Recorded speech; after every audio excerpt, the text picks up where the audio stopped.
In my eyes, the TOTT2KZ1, I think FSG are more talking to Trent than the others. If Trent does leave, then I think they give Mo and VVD the contracts they want. Perhaps. Yeah, perhaps. So for me, I don't know. I don't know when the deadline should be or is for the whole Trent thing to resolve itself. Because if it's a money thing, you'd hope they're getting a move on and having proper conversations around what numbers they can get to. If it isn't the money thing, then I think it's time to start putting a time frame on it for Trent to make up his mind. Although I think that time frame should have already passed, if I'm being really honest with you. It's just a weird one. You know, I think most of us can understand the Virgil and Mo situations, although we may not agree with them. But I don't think many of us can come to any peace with the way the Trent situation is. And look, I've gone back and forth on this. Sometimes I've been angry at Trent. Sometimes I've been angry at the club. Sometimes I'm okay about it. Sometimes I'm preparing for him leaving. Sometimes I'm preparing for him staying. But I know I'm just fed up of it. I'm fed up of the club being in this position where the players are a few months away from being able to leave, or that we have to sit here every day as Liverpool fans now in fear that these guys can sign and leave and there's nothing we can do about it. And it's not going to end when the window ends. They can sign at any point between now and the end of the season. Same with them renewing their contracts as well. So I just struggle to figure out what on earth is taking so long. Like, we've seen so many other deals done, like Jayden Danns today signing a new deal before he goes on loan. Now, I know that there's not a comparable deal because the money won't be anywhere near the same. But they managed to get a deal done and a new contract in front of them. So, yes, you're multiplying the numbers for the bigger players, but it just feels like we're being cheap again.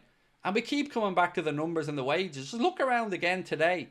Spurs doing business, Villa doing business, everybody out there doing business, trying to freshen up, bringing in players on high. Like, Villa are bringing in Rashford and paying the majority of his wages. I think it's about 75%.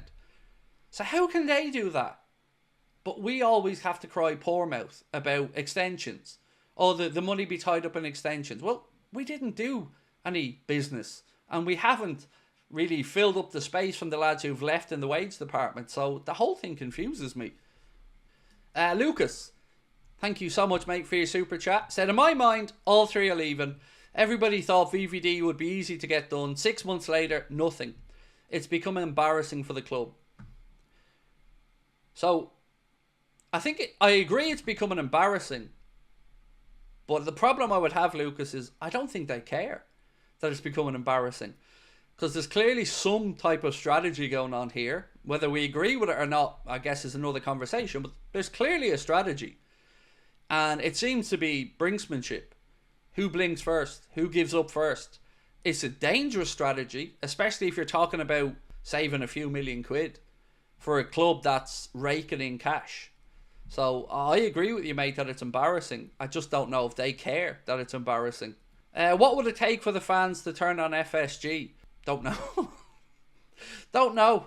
I would imagine the contract situation is one potential turning point. But then again, there's been times before where I've thought, well, finally we're going to get some traction here and people will see how cheap they are. But they keep bluffing their way through window after window, and the loyal FSG mob are still happy. And look, I also understand that it's very easy to be happy and just look at where we are in the league and think everything's great. But we've been here before, and it's about building for the future. And that's where my concerns are. I don't really have too many concerns about this season because, you know, we're in a good place and I think it'll end well. So that's okay. And Arno's got a pretty healthy squad at this point. Other than one or two little niggles, I think we're good. We don't know what the trend situation is yet. But I don't want one season and to fall away again. I genuinely want Liverpool to win 2 or 3 in a row and have a proper era of dominance, which I think we can do if we renew the contract and bring in 2 or 3 top-notch players in the summer. But if you don't renew the contracts, I really don't have much faith that we're going to see successful time for the next few years. And I get it as well. Players get older. They can't stay forever. But we see the levels they're performing at still. So I don't see the risk of going 2 to 3 years. 2 years with an add-on or an option for the club. Who's this one from? Mike. How are you, Mike? Thank you. I'm beginning to think Virgil and Mo have signed already, just waiting to see what Trent is going to do. FSG can't be this stupid in my opinion. So, can I ask a very honest question? And Robbie Fowler kind of, I think, alluded to something similar, Mike. What's the benefit of not announcing it? Like, people talk about it putting pressure on Trent like it's a bad thing. Surely, from the club's perspective and from our perspective, if in this theory the other two gents have already signed, good, announce it and let that pressure go on Trent's shoulders. I don't see the downside of that. You know, if he's not happy and he wants to move on, that's up to him. But it just can't be dragged out forever. And I think if they're announced, we'll let the world know about it and then let that pressure go on Trent's shoulders to make his decision.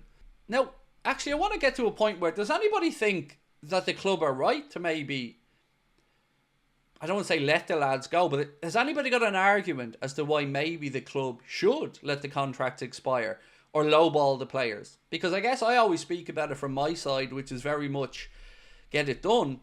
But, you know, what do you think? Do you think that there's some sensibility to being this careful about it? I think Saudi's always going to be there for Salah. So I think the club will have an out there if they ever needed to move him on. And I know that people said, well, if he signs a 2.5 or 3 year contract, he won't be sold. But you mightn't even have to sell him. You might just cancel the contract and let him go to Saudi if it wasn't working out for everybody. Knock the last year off it or something. Don't take a transfer fee. If the lads want to stay, give them the contract. If they don't, run it down. Well, we know that Mo and Virgil want to stay. Because let's be frank, if they wanted out, they could have signed something very quickly to get the money they're looking for to leave. You know, I know of interest in Virgil from the likes of Borussia Dortmund and a few other clubs. We know about Saudi and Mohamed Salah. We know that Paris Saint-Germain would probably welcome Mohamed Salah as well. So I think they want to stay. But Trent, I don't know. You know, we've seen some things that think it's a money issue with Trent. And I hope that's the case, because that, I think, would be easier to solve than maybe him having his head turned. But, yeah, it's still not sorted. So I don't know. Ryan said, don't get the logic behind letting them go on a free, to be honest. Worst case scenario is they do show signs of decline, so sell and get some money. But Mo and VVD don't look close to slowing. Well, Ryan, on that, I'm going to leave your comment up while I go back to yesterday and bring up some of Mohamed Salah's numbers on my screen here so I can read them out.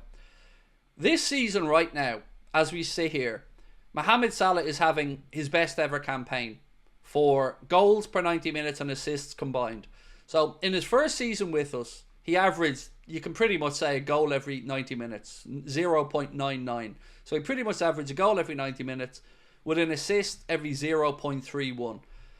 This season, so far, he's averaging 0.93 goals per 90, so pretty much a goal a game. But his assists have shot up to 0.6, so, you know, one every 2 games, basically, or a bit better than that. So he's not dropping off, you're right. 21 goals, 13 assists in the Premier League, a goal every game, pretty much, or every 90 minutes, and an assist every 0.6 of 90 minutes. Or, excuse me, 0.6 of an assist every 90 minutes. So his numbers are as good as they've ever been. So I agree with you. But, you know, if they do move in the future, if they do move away in the future, or the numbers drop, yeah, move them on. So that's why I don't understand this reluctance to pay the money. This feels like a very Michael Edwards driven conversation about the money to me.